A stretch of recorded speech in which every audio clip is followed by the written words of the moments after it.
Quantos têm fome e sede da palavra do Senhor? Glória a Deus. Vamos orar pela palavra? Pai Santo, em nome do Senhor Jesus, eu peço para que a tua unção, a tua vida, o teu favor seja derramado sobre nós nessa manhã. Que os nossos olhos se abram nessa manhã para ver Cristo, para ver o Senhor Jesus, que é o centro das nossas vidas, é o centro de toda a pregação, é o centro do nosso coração, em nome do Senhor Jesus. Aleluia. Glória a Deus. Hoje eu quero compartilhar com você. Tem como melhorar meu microfone? Os irmãos estão me ouvindo bem? Acho que eu que não estou me ouvindo bem aqui. Hoje eu quero compartilhar com você sobre o caminho de Emaús. Sabe, a Bíblia fala lá em Lucas capítulo 24, que Jesus havia acabado de ressuscitar. Isso é uma grande vitória, sabe, porque o Cristo que havia padecido, agora ressuscitou, e era um motivo de muita alegria, um motivo de celebração, porque Cristo ressuscitou. E a Bíblia fala que, por sua vez, 2 discípulos estavam a caminho de Emaús, e o estado deles eram de 2 discípulos tristes, abatidos, decepcionados, porque Cristo havia morrido. Veja, preste atenção, apesar de Cristo ter ressuscitado, eles só tinham a notícia da morte.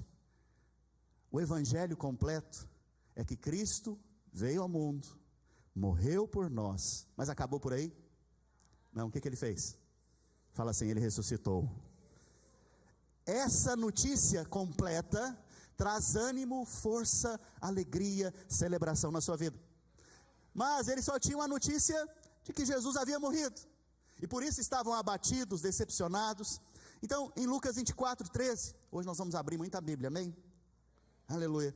Em Lucas 24, 13, a Bíblia diz o seguinte: naquele mesmo dia, no dia que Jesus ressuscitou, dois deles estavam a caminhos para uma aldeia chamada Emaús, distante de Jerusalém 60 estádios. Próximo versículo. E iam conversando a respeito de todas as coisas que haviam ocorrido. Preste atenção, nós vemos aqui um retrato da vida da igreja. Se você não participa de uma célula ainda, é uma grande oportunidade que você procure uma célula e participe. Por quê? O que esses 2 discípulos estavam fazendo? Tendo comunhão. Fala assim comigo, comunhão. Comunhão é algo muito importante. Mas o que é o centro da comunhão? O centro da comunhão é o que Jesus fez. Esse é o centro da comunhão. Quando eu me reúno com o meu irmão, quando eu me reúno na célula, é para contar o que Cristo fez por mim, por nós. E tem que falar, tem que contar, compartilhar. Alguém tem algum testemunho do que Cristo fez na sua vida por esses dias? No culto passado, se eu não me engano, nós fomos muito enriquecidos aqui com muitos testemunhos do que Jesus fez. Isso edifica a nossa fé. E eles estavam falando a respeito do que Jesus havia feito. O problema é que eles tinham uma crença errada. O problema é que eles não tinham olhos para ver o que Jesus havia feito. A Bíblia diz então, que enquanto eles falavam e compartilhavam a respeito do que Cristo fez, alguém apareceu para eles. Quem apareceu para eles? O próprio Senhor Jesus. Só um momento, olha aqui. Enquanto você tem comunhão com o seu irmão, compartilha do que Cristo tem feito na sua vida, compartilha do que o Senhor tem revelado a você na palavra, compartilha com o seu irmão. Sabe o que acontece? Cristo se manifesta no meio de vocês. Isso é maravilhoso, é uma chave espiritual. Por isso é importante a comunhão na vida da igreja, porque isso aqui é um retrato da vida da igreja. A nossa vida como igreja é ter comunhão, estarmos juntos, no mesmo coração, no mesmo propósito, falando a respeito de Cristo e da sua obra e da sua ressurreição. Veja, enquanto então eles falavam, a Bíblia diz em Lucas 24, 15, olha o que diz o texto. Aconteceu que enquanto conversavam e discutiam, o próprio Jesus se aproximou e ia com eles. Próximo. Verso 16. E os seus olhos, porém, estavam como que impedidos de o reconhecer. Uau! Preste atenção. Por que eles não viam Jesus? Por que os olhos deles estavam impedidos?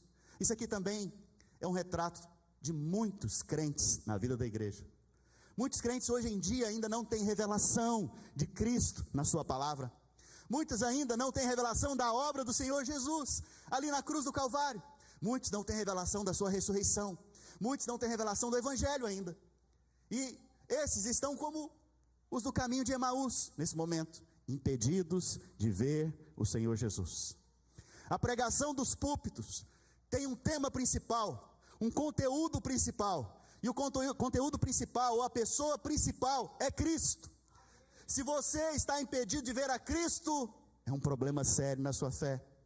Você precisa então procurar Cristo nas Escrituras, nas pregações aqui no púlpito. Você tem que procurar Cristo, tem que procurar ver Cristo, porque quando você vê Cristo, algo muda dentro de você.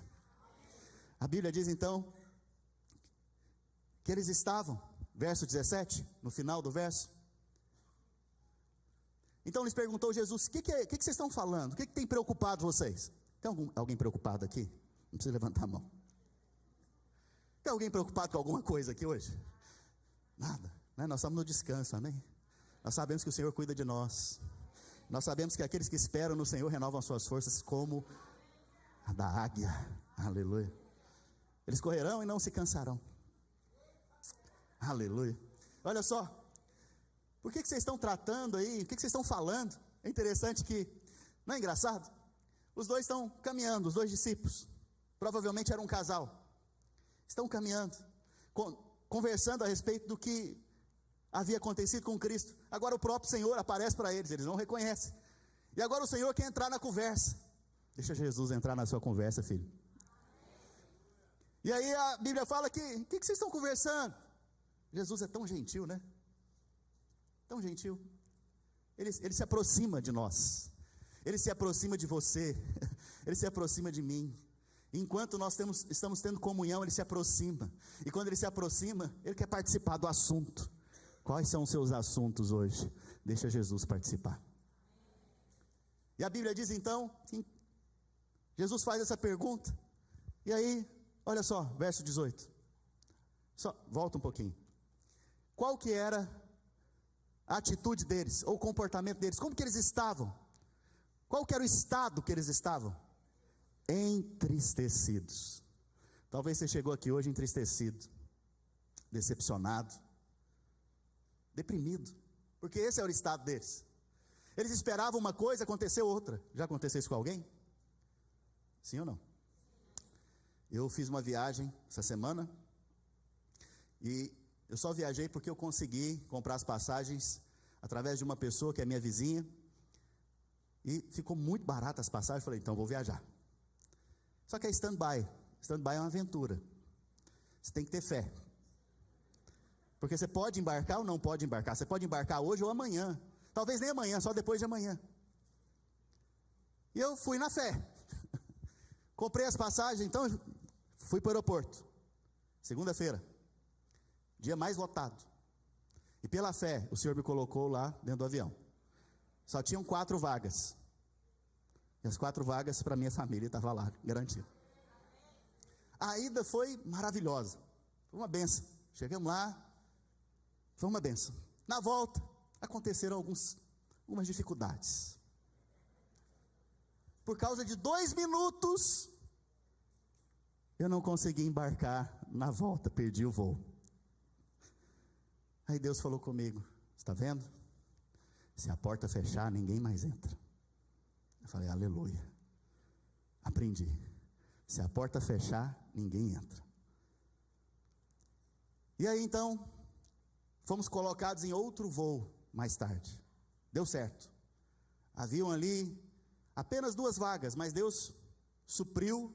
2 pessoas não puderam embarcar e nós assumimos o lugar delas. Aleluia. Os últimos serão os primeiros. Aleluia.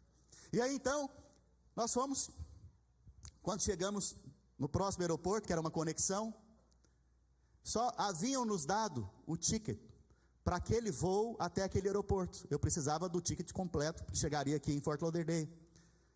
O problema é que eles não me colocaram no voo de Fort Lauderdale. Quando eu fui embarcar, não pude embarcar. Os testes, então, aumentaram. Os testes da minha fé. Falaram para mim que eu só poderia embarcar no outro dia. Eu deveria passar 24 horas no aeroporto. Eu falei, não, Jesus não vai deixar eu ficar sem ir no culto amanhã, não. Eu tenho que ir no culto. E aí então, conversamos por mais de 1 hora, perdemos o voo da conexão. Quando foi 9h30 da noite, eles conseguiram resolver o nosso problema e nos colocaram no voo que saía às 9h45. Fomos alegres para entrar no voo. O voo atrasou. Ia partir só 11h30 da noite. Mas estava garantida a nossa permanência no voo. Entramos no voo então às 11h30. Embarcamos, aleluia. Quando foi 00:40, o avião partiu por causa do tempo. Chegamos às 3h50 da manhã, aqui em West Palm Beach. E fui para casa às 5. Estou aqui pregando para você.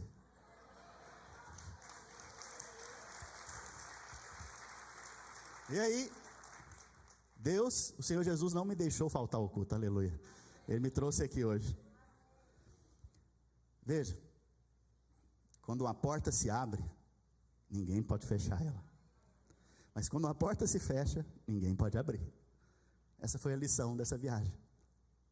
Mas eu poderia ficar entristecido, desanimado, preocupado. Ainda mais que eu estava com crianças. Mas, sabe uma coisa? Aprenda a curtir ou a enjoy o processo do que Deus tem para fazer na sua vida. Mesmo quando coisas aparentemente não dão certo, não quer dizer que o Senhor não esteja com você. Na verdade, Ele está com você o tempo inteiro. O seu desafio é mesmo pelo caminho de Emaús poder vê-lo. Então hoje, o meu convite para você é ver o Senhor. Pois esses discípulos não viam o Senhor, mesmo o Senhor estando com eles.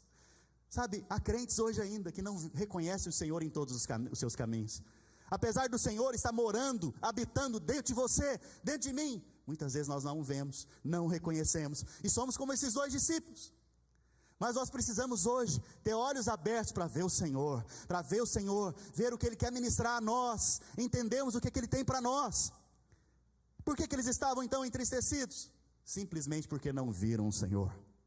Se você chegou aqui entristecido, abatido, deprimido, hoje eu vou te convidar para você ver o Senhor, porque Ele vai te levantar dessa situação. Talvez você chegou aqui frustrado, mas o Senhor vai te levantar dessa situação hoje. Sabe, o bom é que o Senhor nos conta como. Ele não nos deixa perdidos, nem cegos. Ele não nos deixa sem ser cuidados, porque Ele é o bom pastor. Ele vem cuidar de nós e nos conta como nós podemos sair dessa. No verso 19, olha o que diz o texto. Vocês estão aqui, gente? E lhes perguntou quais? E explicaram o que aconteceu a Jesus, o Nazareno, que era varão, profeta, poderoso em obras e palavras diante de Deus e de todo o povo. Olha só, preste atenção. Jesus, Ele é varão e profeta somente? Não. Isso aqui são expressões dele, porque Ele é homem. Jesus, sendo Deus, não se usurpou ser igual a Deus, antes Ele se esvaziou de si mesmo e se fez a imagem e semelhança de quem? Homem, varão. Carne e sangue, varão. Mas isso somente não salva, isso somente não dá a visão correta, isso somente não dá a clareza correta. Jesus, Ele profetizou? Sim. Ele era profeta? Mas Ele veio para ser o profeta. Ele veio para ser o quê? O Salvador, o Cristo, o ungido. A visão desses 2 discípulos era apenas essa. A revelação que eles tinham era apenas essa. Talvez hoje você está sentado aqui me ouvindo e não tem uma revelação completa a respeito de Cristo. Por isso seus olhos hoje estão fechados. E por isso também talvez você está deprimido, chateado, amargurado, deprimido. A Bíblia diz então que eles demonstraram uma crença errada. Isso aqui para mim é uma crença errada. Quantos de nós estamos sentados aqui hoje, talvez temos uma crença errada a respeito de Cristo? A Bíblia continua dizendo, no verso 25. Então, lhes disse Jesus. Jesus está fazendo agora um diagnóstico. Quando você vai no médico, o que ele faz? Para quê? Só para você saber? O alvo é só saber? O alvo é você ser o quê? Curado. Quando Jesus faz um diagnóstico, porque Ele é o médico dos médicos, Ele está fazendo um diagnóstico para que você seja curado. E qual que era a cura que Ele precisava liberar sobre esses discípulos? A cura na fé deles. Talvez você está sentado aqui me ouvindo hoje, você precisa de cura na sua fé. Senhor Jesus vai liberar cura na sua fé hoje. Você vai começar a crer corretamente. Você vai começar a perceber as coisas como elas são de fato, verdadeiramente como são. A Bíblia fala, aqui o diagnóstico agora, que eles eram nécios e tardios para crer nas Escrituras, em tudo que os profetas diziam. Pastor, mas o que é ser nécio? Nécio é não ter entendimento. Jesus falou que esses dois discípulos não tinham o quê? Entendimento. Eles não tinham conhecimento. A respeito de quem? A respeito de como fazer um carro? A respeito de como fazer uma receita de bolo? Não, a respeito de quem? De Cristo. Sabe, o alvo seu principal, filho, ao sentar aqui aos domingos é conhecer a Cristo. O seu alvo principal ao ler as Escrituras é enxergar Cristo. O seu alvo principal ao compartilhar com algum irmão tem que ser a respeito de Cristo. Do que Cristo é, do que Cristo fez, do que Ele está fazendo na sua vida. A Bíblia fala então que eles eram pessoas sem entendimento a respeito dEle, a respeito de Cristo. Esse é o primeiro diagnóstico. Talvez muitos que estão sentados aqui me ouvindo, ou aqueles que estão ouvindo de casa, ainda não tenham entendimento a respeito de Cristo, a sua obra e a sua presença. A Bíblia fala mais, que eles não só eram nécios, mas eles eram o que também? Tardios para crer. Sabe, as Escrituras dizem algo a respeito de situações que você está vivendo talvez, mas você tem dificuldade para crer.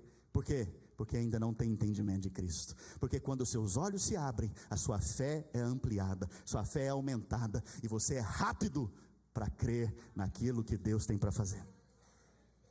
Esse é o diagnóstico. Mas Jesus não fica só com o diagnóstico. Não, agora Ele vai curar a fé. Fala assim, Senhor Jesus, cura minha fé hoje. Então Ele vai curar a fé agora. Ele vai curar a fé desses discípulos. E Ele vai curar a fé também na vida da igreja, eu tenho certeza disso. Como que Ele faz isso? Pastor, a primeira coisa então que Ele faz é curar a fé, para depois abrir os olhos. Primeira coisa que você precisa é de uma fé curada, restaurada, para então ter o quê? Olhos abertos. Pastor, mas como que Ele vai curar a fé? Como que Ele faz isso? Verso 26, porventura não convinha que o Cristo padecesse e entrasse na sua glória? Veja, o que Jesus começa dizendo? A respeito da sua obra, a sua morte. O que nós fazemos aqui todo domingo? Falamos a respeito da morte do Senhor Jesus. De que maneira, pastor? Principalmente através da ceia. Porque na ceia nós estamos proclamando que Ele morreu por mim, morreu por você, derramou o seu sangue. E não só derramou o seu sangue, mas deu o seu corpo para ser punido, receber a punição no meu lugar e no seu lugar. A primeira mensagem então que Ele começa a pregar, a introdução da sua mensagem, eu quero que vocês vejam algo aqui. Jesus vai começar uma pregação. Eu já vou me adiantar. A pregação dele vai durar 5 horas. Quantas horas? Eu vou tentar durar 4, menos. Mas a dele foi 5 horas. Vocês têm ânimo para ficar aqui 5 horas? 4 horas? 3 horas? Ninguém está aumentando um amém. Veja, tem gente que não está nem dando amém, misericórdia. A Bíblia diz então que Ele introduziu a sua mensagem, a sua pregação, falando da sua morte. Mas a segunda coisa que Ele fala é da sua glória. A glória aqui tem a ver com a sua ressurreição. Em uma frase, Ele contou o Evangelho, Ele introduziu o Evangelho, a morte e a ressurreição do Cristo. Ele mesmo está pregando a mensagem. Agora, para um pouco, presta atenção aqui. Jesus está pregando uma mensagem, e na introdução Ele já demonstra qual que é o assunto principal. Qual é o assunto principal da mensagem do Senhor Jesus? Cristo. Veja, por isso nós não podemos sair desse lugar. esse lugar aonde Cristo é estabelecido, aonde Cristo é o centro. Cristo é o centro da mensagem, Cristo e sua obra, o que Ele fez, Ele morreu por mim, mas Ele ressuscitou. Enquanto Ele morreu, eu morri com Ele, mas enquanto Ele ressuscitou, eu ressuscitei com Ele, para uma nova e eterna vida. Aleluia. E Ele continua dizendo mais, aonde Ele vai mostrar Ele agora? Verso 27, e começando por Moisés, preste atenção, Moisés são os primeiros 5 livros da Bíblia, os primeiros 5 livros da palavra, no Antigo Testamento, foram os livros escritos por quem? Moisés. Mas só por Moisés? Não, ele continua dizendo também, através de Moisés e os profetas. Mas pastor, aonde está Jesus no Antigo Testamento? Veja, Jesus foi fazer um seminário com eles de 5 horas, irmãos. Só para você ter noção, de Jerusalém até Emaús, são cerca de 11 quilômetros. 11 quilômetros que eles estavam andando como? Andando. Pegadinha, irmãos. Eles estavam andando. 11 quilômetros. Eu tive a curiosidade de procurar lá quanto tempo demora para andar 11 quilômetros. Cerca de 5 horas. Uma caminhada de 5 horas com o Senhor Jesus. Eu queria estar lá. Eu queria participar dessa pregação. E ele introduziu a pregação, mas ele contou agora de onde ele vai tirar as pregações que ele vai contar em 5 horas. Ele vai tirar as pregações da onde? Do Antigo Testamento, dos livros que Moisés escreveu e dos profetas. O que ele vai fazer? Ele vai pegar princípios motivacionais para os discípulos de Emaús ficarem animados? Não. Ele vai pegar os 10 princípios para você ser um vencedor? Não. O que Jesus está se ocupando agora durante 5 horas? O que é o centro da mensagem dele? O que ele está fazendo? 10 chaves para melhorar a sua vida financeira. É isso que ele está fazendo? Não. Isso que ele vai falar agora vai atingir a vida do casamento, a vida financeira, todas as áreas da sua vida, mas o foco não é esse. O foco é Ele, é Cristo. O centro é Cristo. Quando o centro é Cristo, ele atinge todas as áreas. Então, em 5 horas, ele se concentra e ele foca para mostrar ele mesmo na palavra. Uau! Eu queria estar lá, irmãos. Eu queria estar lá ouvindo essa pregação, esse ensino. Como eu queria estar lá? Eu posso vislumbrar algumas coisas que ele tenha dito. A começar por Gênesis. Lá em Gênesis, nós vemos que existia ali, no meio do jardim, na onde, irmãos? No meio do jardim, por isso que Cristo é o centro. No meio do jardim havia uma árvore, a árvore da vida. E a recomendação de Deus era que o homem comesse da árvore da vida. Ele poderia se alimentar de todas as árvores, mas tinha uma que era exclusiva, principal, a que o Senhor esperava que o homem correspondesse e comesse dela. Por quê? Porque aquela árvore da vida era o próprio Cristo. E ela dava um fruto, e o fruto era a comida, o corpo de Cristo. Veja, ali nós vemos então o primeiro símbolo do Senhor, um dos primeiros símbolos, porque também em Gênesis nós vemos que o Pai fala, haja luz, e houve o quê?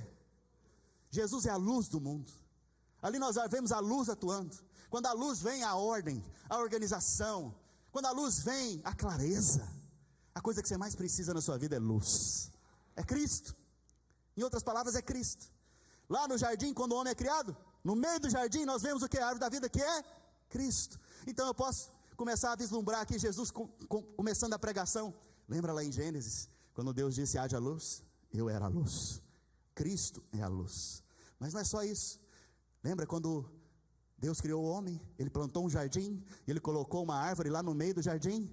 A árvore da vida, aquela árvore da vida era Cristo. Sabe o que mais? O homem não comeu dela, ele caiu, ele rejeitou a comida que Deus dá. Ele rejeitou o alimento que Deus dá. Quando ele rejeitou o alimento que Deus dá, ele aceitou o alimento que a serpente dá. Porque toda vez que você rejeita o alimento aos domingos aqui, você vai comer do alimento da serpente lá fora. Misericórdia. Fala misericórdia. A Bíblia diz então que o homem caiu. E porque o homem caiu agora, ele precisa de um Salvador. Ele precisa de perdão para os seus pecados. Então nós vemos que o Pai fez algo com Adão e com Eva. Ele sacrifica um animal e cobre Adão e Eva, os homens ali, Adão e Eva, com esse animal. Aquele animal era Cristo. Aquele animal que salvou Adão e Eva era Cristo. E naquele dia, aquele era um anúncio da obra de Cristo, que ele viria e derramaria o seu sangue. Ele deveria morrer então. Vocês estão abatidos aí, discípulos, porque ele morreu? Mas essa era a obra que já foi pregada lá em Gênesis. A obra do Cristo que morreu. E ele não só morreu, derramou o seu sangue. Não. O Pai os vestiu, Adão e Eva, com a pele daquele animal, para mostrar para mim e para você o quê? Que Cristo nos veste hoje com a sua justiça. Mais adiante, talvez o Senhor Jesus falou para aqueles 2 discípulos, lembra de Noé? Pois é, Noé edificou uma arca, e ele e a sua família toda entraram naquela arca. Aquela arca era Cristo. No dia que o juízo veio, toda a terra passou pelo juízo, mas quem estava na arca não passou. Aquela arca sou eu, em outras palavras. Aquela arca era Cristo. Todos que estão em mim jamais perecerão. Todos que estão em Cristo jamais perecerão. Eles vão passar pelo juízo intactos. Um detalhe: Noé significa descanso. Todos que estão na arca, todos que estão em Cristo, andam no descanso. Outro detalhe: Noé, ele estava onde mesmo? Na arca. Na arca. Noé é uma figura minha e sua, que estamos em Cristo. Eu pergunto, alguém aqui peca? Cadê os crentes de coração sincero e verdadeiro? Todos nós pecamos, irmãos. Só que hoje nós não pecamos como pecávamos antes no mundo. Antes a gente pecava, não estava nem aí. Hoje, o pecado para nós é um erro, é um acidente. Nós não saímos de casa falando, nós vamos bater o carro hoje no poste. Não, nós fazemos isso. Se bater o carro hoje, é um acidente. Por que eu estou te dizendo isso? Porque se Noé caísse na arca, se ele caísse, ele ia cair aonde? Na arca. Ele não caía para fora da arca no juízo. Ele sempre cairia dentro da... Hoje, quando você cai dentro de Cristo. Mesmo que você caia, isso não tem poder de te levar para o juízo. Está claro? Voltando para cá então. Eu creio que Jesus continuou sua pregação. Ainda em Gênesis. Lembra de Abraão? Abraão, ele teve um filho. Qual que era o nome do filho? Isaque. Certa vez, Deus pediu para Abraão: pega teu filho, teu único filho a quem amas, e leva ele ao monte Moriá, e sacrifica-o a mim. Sabe o que Abraão estava fazendo? Na verdade, ele estava fazendo o que o meu pai, ou o pai, iria fazer com Cristo. O pai pegou o filho, o único filho a quem ele amava e tinha prazer, e entregou em nosso favor, em sacrifício no nosso lugar. E quando ele morreu ali, ele pagou o preço. Foi o Jeová Jirê que trouxe provisão e salvação para as nossas vidas. Aleluia! E ele provavelmente continuou a sua pregação. Então ele foi lá para o livro de Êxodo. Lá em Êxodo nós vemos Moisés. Moisés é chamado de o libertador. Cristo é o verdadeiro libertador. Moisés foi chamado para tirar o povo do mundo. Cristo nos tirou do mundo. Moisés foi chamado para libertar o povo das garras de Faraó. Jesus Cristo nos libertou de Satanás e do seu poder. Mas na última praga, sabe, discípulos, na última praga, sabe, vocês que estão caminhando e falando de Cristo, na última praga, foi pedido para que sacrificasse um cordeiro. O cordeiro de Deus que tira o pecado do mundo é Cristo. Aquele cordeiro era Cristo. Aquele cordeiro tinha que ser sem mácula, sem defeito. Aquele cordeiro tinha que ser puro, porque aquele cordeiro era o próprio Cristo. A família então pegava o cordeiro, e no 5º dia, eles o sacrificavam, derramavam seu sangue. O sangue era passado nos umbrais da porta, E eles entravam então para dentro da casa. Sabe a casa? A casa é Cristo. Hoje nós estamos dentro de Cristo. Hoje a igreja é a casa de Deus, e nós estamos dentro de Cristo, no seu corpo, no meio da sua igreja. Aquele sangue que foi derramado era o sangue do Senhor Jesus, que dá livramento e salvação para todos que creem. Quando aplicado o sangue ali era uma expressão de fé. Eles estavam crendo no sangue. E se em algum momento aqueles que estavam em casa comendo, se alimentando do cordeiro que tinha passado pelo fogo, Jesus passou pelo fogo do juízo, e hoje nós comemos de Cristo. Nós nos reunimos aqui para comer de Cristo. E se naquele momento que eles estavam em casa comendo, esperando o anjo destruidor, o anjo da morte passar, e sobre cada casa de cada um daqueles hebreus, que havia o sangue, o anjo da morte, o destruidor, o juízo não poderia tocar, enquanto eles comiam. Se algum deles duvidasse dentro da casa, eles não seriam destruídos, porque o sangue já havia sido aplicado na porta. Mesmo que você seja incrédulo em algumas coisas hoje, isso não vai te destruir. Você está preservado dentro da vida da igreja, mas o Senhor está aqui para curar a sua fé. A Bíblia fala também, talvez o Senhor Jesus tenha falado disso para aqueles 2 discípulos. Lembra quando Moisés tirou o povo do Egito? Eles foram cruzar um mar. Qual era o mar mesmo? Vermelho. É sugestivo o nome, vermelho. Nós entramos na morte de Cristo, pelo seu sangue, pelo mar vermelho. Mas nós não só entramos na morte de Cristo. Quando nós passamos pela morte, a morte não nos tocou, porque Cristo morreu em nosso lugar, aleluia. Mas nós saímos intactos do outro lado, porque nós não só tocamos na morte, nós não só vivemos debaixo do sangue do Senhor, não. Nós ressuscitamos com Cristo. Fala assim comigo: eu morri com Cristo, por isso eu sou uma nova criatura. As coisas velhas já passaram, eis que tudo se fez novo. Se fez novo por quê? Fala comigo, se fez novo por quê? Porque eu ressuscitei com Cristo. Glória a Deus.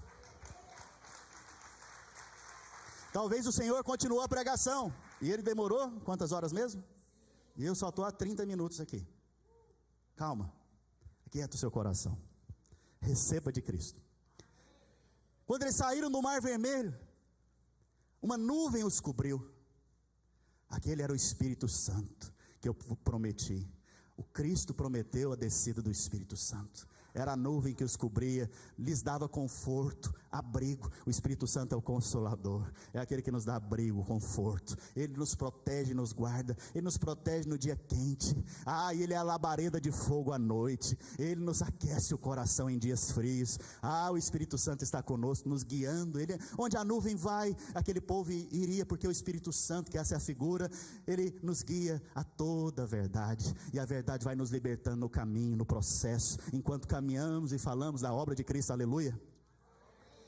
Mas de repente, ao terceiro dia, o dia da ressurreição, caiu o maná do céu, aleluia.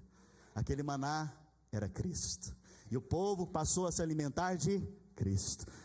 Daqui a pouco saiu água da rocha, e aquela rocha era Cristo, e a água saía de Cristo, e o povo se alimentava dessa água, aleluia. Se eu continuar aqui, nós vamos muito longe, mas eu vou pular para o livro de Levíticos. Eu já falei de Êxodo, já falei de Gênesis, e olha que eu não estou andando aqui nem uma hora. Mas em Levíticos, ali haviam 5 ofertas. Quantas ofertas?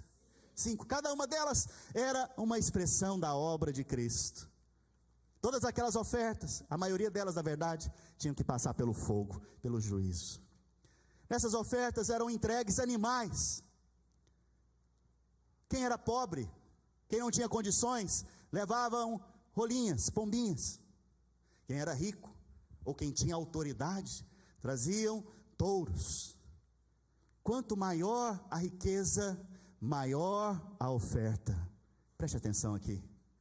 Quanto maior a sua riqueza espiritual, a sua revelação, maior a sua entrega, maior a sua oferta. Que você tenha a revelação do tamanho de um boi, porque o boi representa Cristo, que a sua revelação de Cristo seja muito grande. Cada uma daquelas ofertas representava um Cristo. Nós temos tempo? Aleluia. Eu preciso de uma ovelha aqui agora. Quem pode ser uma ovelha? Alguém? Alguém?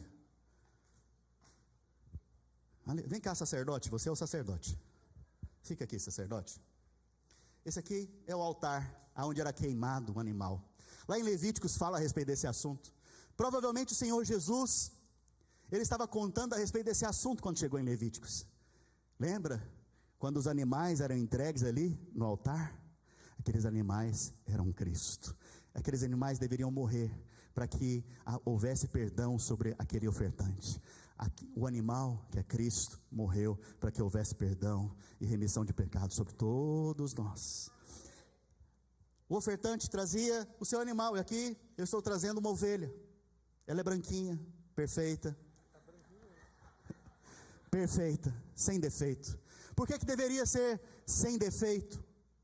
Sem mácula? Porque Jesus era sem defeito e sem mácula. O sacerdote, ele não olhava para mim, não olhe para mim. O sacerdote, ele olhava para a oferta, ele não olhava para mim, por quê? Porque esta oferta está me representando, eu pecador, eu que pequei, eu que sou imperfeito. Quantos aqui são imperfeitos? Nós que somos imperfeitos, nós que temos pecado, nós que falhamos. Então o sacerdote não poderia olhar para mim, porque eu sou imperfeito, mas ele olhava para a minha oferta, que é Cristo, porque Cristo é perfeito, e ele está tomando o meu lugar. E nesse momento então, ele olhando para a oferta, eu impunha as minhas mãos sobre o cordeiro. Essa imposição de mãos é um símbolo de que o pecado que está em mim está sendo passado para ele agora, e a santidade que está nele está sendo passada para mim. Então eu me identifico com a minha oferta. Quantos se identificaram com a obra de Jesus? Depois que isso é feito, então eu mesmo vou lá e mato o cordeiro. E quando eu mato o cordeiro, porque Jesus morreu pelos meus pecados, foram os meus pecados que crucificaram a Cristo. Quando eu mato o cordeiro, eu entrego ele para o sacerdote. Ele ainda não olha para mim, ele recebe, e agora ele vai cortar o cordeiro, tirar a pele, e vai assar esse cordeiro, passar pelo fogo, para mostrar que Jesus na cruz do Calvário passou por todo o juízo que eu e você deveríamos merecíamos, pelo fogo do juízo de Deus, e prevaleceu.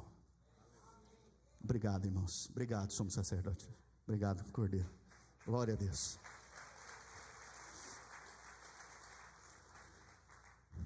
Depois, eu já vou para o livro final, que é Malaquias, o último profeta. Eu poderia falar de Isaías, eu poderia falar de tantos outros profetas, até mesmo do primeiro profeta Samuel. Eu vou falar dele.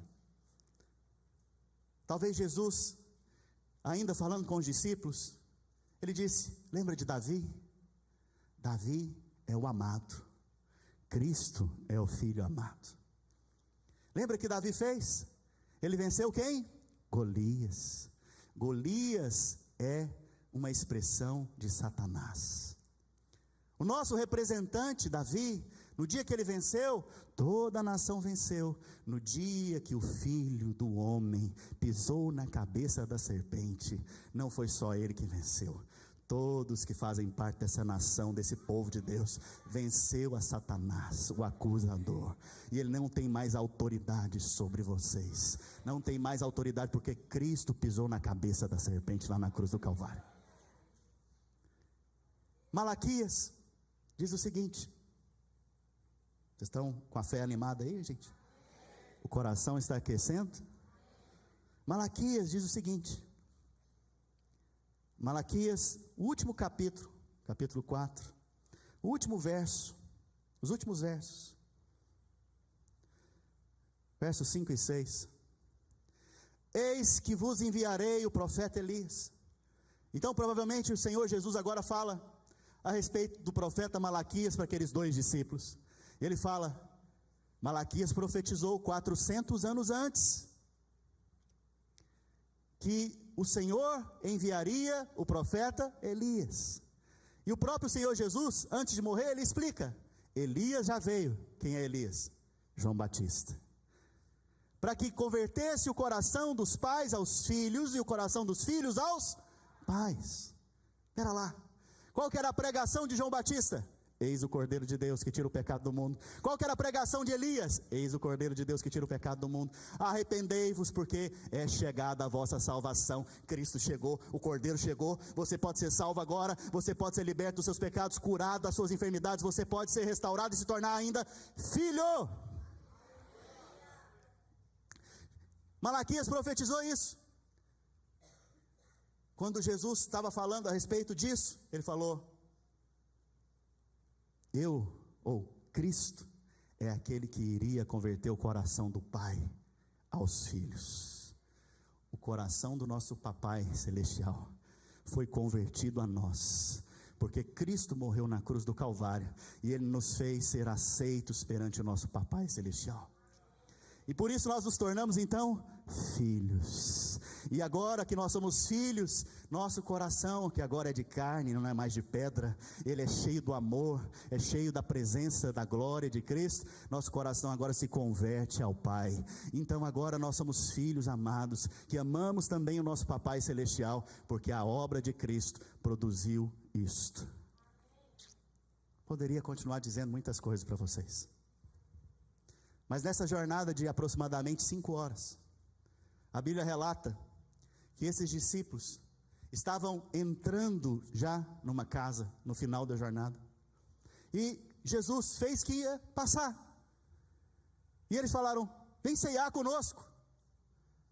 Então o Senhor aceitou o convite, e a Bíblia diz então, que enquanto eles estavam ali juntos, tendo o quê?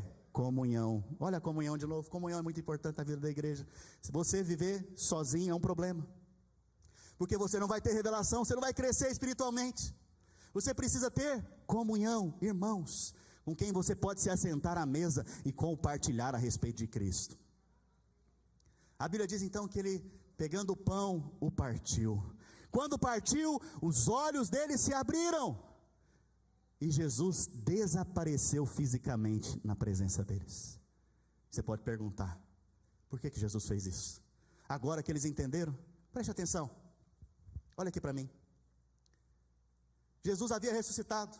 Ele não poderia sair em praça pública e falar: vocês me mataram, mas olha aqui, ó, eu ressuscitei, tananana, vocês não me pegam. Poderia ou não poderia? Sair para todo mundo falar: eu ressuscitei, vocês não conseguiram. Poderia ou não, irmãos? Mas ele fez isso. Por quê? Porque é mais importante ver Jesus nas Escrituras do que vê-lo fisicamente.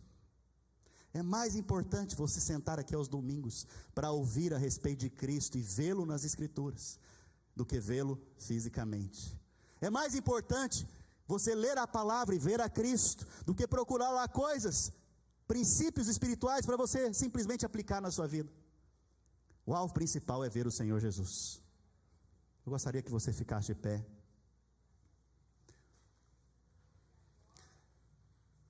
Sabe o que aconteceu com esses discípulos? Depois que eles tomaram a ceia, quantos tomaram a ceia aqui hoje? Os olhos deles se abriram. Nós celebramos a ceia aqui todos os domingos, porque eu creio que os nossos olhos se abrem. Eu creio nisso. Eu creio que os nossos olhos ficam abertos para ver a Cristo e a sua obra.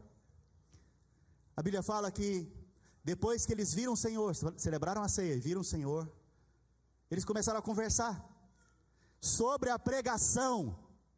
O que você faz lá na célula quando você se reúne? Você vai falar a respeito do quê? Da pregação. Da pregação que tem que conter o quê? Cristo. Onde Cristo não é o acessório da pregação, Cristo é a parte principal da pregação. Quando eles estavam compartilhando a respeito de Cristo, o que eles testificaram? O nosso coração queimava. O nosso coração queimava quando ele falava conosco. O nosso coração queimava quando ele falava e expunha as Escrituras para nós. O nosso coração queimava. Por que queimava? Porque o próprio fogo consumidor estava ministrando a palavra para eles. Aonde tem gelo, filho, é porque não tem palavra. Mas aonde há calor, é porque a palavra está sendo ministrada. Se você está frio nessa manhã, hoje é o dia de você aquecer o seu espírito. A Bíblia diz também que eles se reanimaram. Antes nós vimos discípulos desanimados. Talvez você chegou aqui hoje desanimado, porque eles só tinham a notícia da morte, eles não tinham a notícia da ressurreição. Mas quando eles entenderam que Cristo havia ressuscitado, eles recobraram o ânimo. Tem de bom ânimo, porque eu venci o mundo. Tem bom ânimo. A Bíblia fala que eles se reanimaram. Eles já tinham andado quantos quilômetros, irmãos? 11. Andado 11 quilômetros. Depois de andar 3 quilômetros, como é que você fica? E 11 então? Depois de andarem 11 quilômetros e entenderem que Cristo foi revelado através das Escrituras e através do partir do pão, os olhos deles se abriram, eles foram reanimados. A depressão foi embora, a frustração foi embora, o desânimo foi embora, aquela gente cansada, que não se dispõe, foi embora. E eles se dispuseram então, e correram até Jerusalém. Correr até Jerusalém é voltar para o propósito de Deus. Mas eles não foram andando mais, porque quem tem revelação agora corre. Quem tem revelação agora, ele corre de tal maneira que o foco dele é só contar a respeito de Cristo. Quando você é cheio de revelação, você corre para contar a respeito de Cristo, a respeito do que Cristo tem feito na sua vida, a respeito do que Cristo é exposto nas Escrituras, a respeito do que Cristo está falando com você hoje. Mas o mais interessante é que eles não só foram afetados no espírito, não só foram afetados na alma, a depressão foi embora, o desânimo foi embora, mas foram afetados também no seu corpo físico. Porque depois de andar 11 quilômetros, como que nós ficamos mesmo? Muito cansados. Eles foram restaurados na sua força, no seu vigor, no seu corpo físico, a ponto de correrem, não andarem mais, correrem. Isso quer dizer que uma força sobrenatural veio sobre o corpo deles, cura sobrenatural veio sobre o corpo deles. Sabe por quê? Porque toda a mensagem de Cristo vai produzir um aquecimento no seu espírito, restauração da sua alma e cura no seu corpo físico. Então eu quero fazer um apelo agora. Se você chegou aqui abatido, desanimado, talvez preocupado, sua alma está abatida, não fique com vergonha, vem aqui à frente, eu quero orar por você. Nós vamos orar por você. Vem aqui à frente, não fique com vergonha. Hoje é o dia do Senhor te levantar nesse lugar. Se você chegou aqui com alguma enfermidade, seja ela qual for, eu gostaria também que você viesse aqui à frente, que nós vamos orar por cura por você agora. E o último apelo: venha crendo. Venha crendo. Se você está vindo, venha crendo. Se o Espírito Santo testificou no seu coração, venha crendo. Se o seu coração aqueceu, venha crendo. O último apelo: se você se esfriou, tem sentido frio espiritualmente, você está um gelo, talvez porque você não tem se alimentado de Cristo, do fogo, eu também gostaria que você viesse aqui à frente. O seu passo de fé ao vir aqui à frente é demonstrar para Cristo e testemunhar para os nossos irmãos que você quer algo novo no seu espírito. Rapidamente, todos esses que eu falei, venham à frente. Não perca a sua oportunidade. Eu creio que é o tempo da sua oportunidade. Gostaria que os pastores, os líderes, viessem aqui à frente agora. As pastoras, as discipuladoras, discipuladores. Se você não está aqui à frente, vem aqui. Eu gostaria que você impusesse as mãos sobre esses irmãos, mas antes perguntasse qual que é o motivo da vida dele. Você vai impor as mãos e você vai orar com eles agora. Vai liberar a cura no espírito, na alma e no corpo. Libera agora, pela fé. E põe as mãos. Pela fé, libera agora. Enquanto os irmãos oram aqui, nós vamos ministrar uma canção diante do Senhor. Quem é esse que vem nos abraçando? Quem é esse que vem nos constrangendo com o olhar? Ele é tão santo.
perfumamos a casa, perfumamos ela toda, nós preparamos a mesa, como um lugar de honra, nós arrumamos a casa, perfumamos ela toda, nós preparamos a mesa, como um lugar de honra.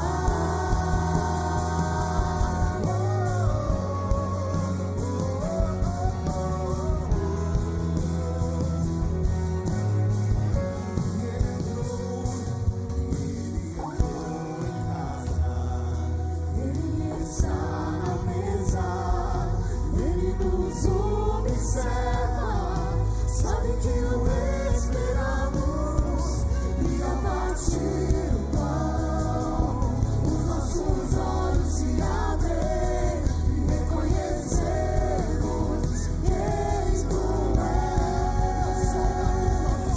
Ao som da tua voz, os nossos corações queimam de amor, queimam de amor. E a partir do pão, os nossos olhos se abrem e reconhecemos quem tu és. Ao som da tua voz, os nossos corações queimam de amor, queimam de amor. Aleluia. Aleluia.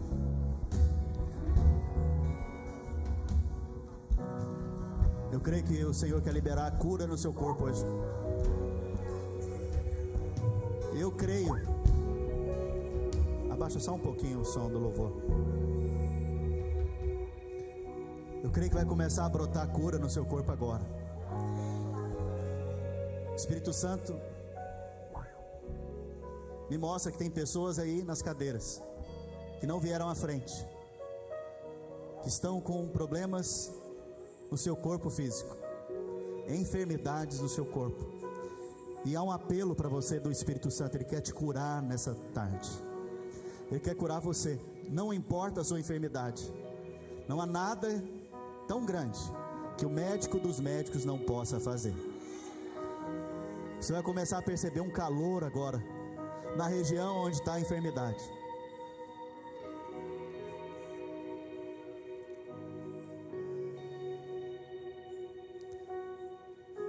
Obrigado, Senhor Jesus,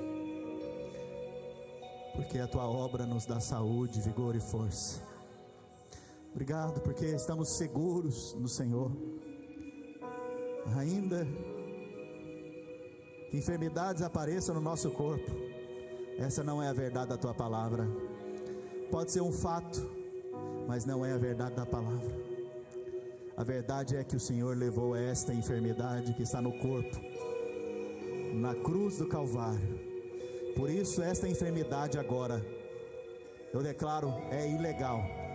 Seja removida nesse instante, pelo poder do nome de Jesus Cristo, do corpo desses amados. Seque agora o câncer. Seque agora o câncer.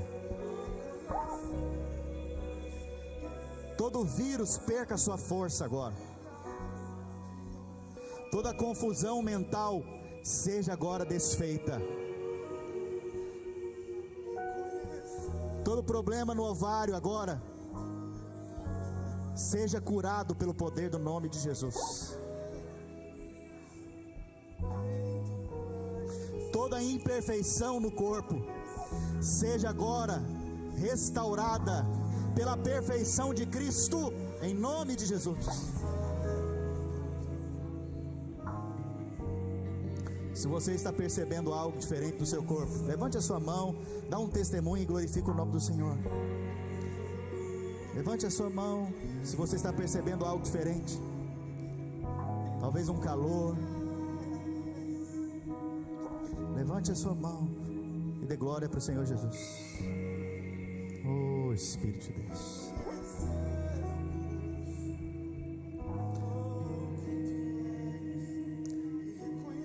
Gostaria que todos repetissem a oração comigo. Fala assim comigo: Senhor Jesus, meu coração está aquecido. Eu creio que o Senhor curou a minha fé. Por isso hoje eu declaro que o Senhor é meu único e suficiente Salvador. Senhor Jesus, eu te recebo e eu declaro que eu fui perdoado, eu fui sarado na cruz do Calvário, e hoje os meus olhos se abrem para ver exclusivamente o Senhor. Aleluia, glória a Deus. Você pode dar uma salva de palmas para Jesus? Glória a Deus. Estenda a sua mão. Deixa eu abençoar a sua semana. Pai Santo, nós nos alegramos na tua presença. Obrigado, Senhor Jesus, por tão grandiosa obra. Por que nós, Senhor? Por que o Senhor fez isso? Nós não merecíamos. Por quê? Porque nos amou de tal maneira, nós não merecíamos. Nós não temos nada de bom em nós mesmos. Nós não temos qualidades alguma que possam sustentar-nos na tua presença. Obrigado, Senhor Jesus, porque o Senhor é a resposta do Pai. Nós saímos daqui alimentados pelo teu amor que é derramado em nossos corações. Saímos daqui confiantes que o Senhor tem cuidado de nós em cada detalhe.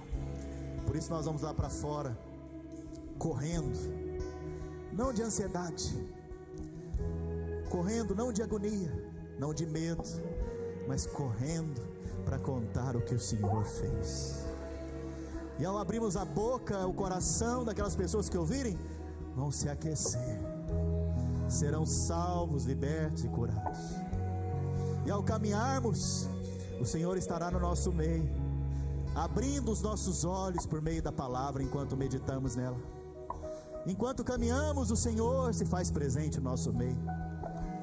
E ao chegarmos em casa, o Senhor está à mesa. Nas nossas casas, através dos sacerdotes do lar, Cristo é manifesto, Cristo será compartilhado, e a fé da casa vai crescer, a fé da casa vai florescer. Eu declaro que quando os meus irmãos estiverem nos seus trabalhos, eles prevalecerão contra toda obra do inferno, saindo daqui mais do que vencedores, por meio daquilo que Cristo Jesus fez por cada um deles. Vocês têm uma semana de vitórias abençoada, em nome de Jesus. Dê um abraço em 2 ou 3 irmãos. Nós estamos encerrados para a glória de Jesus. Os nossos olhos se abrem.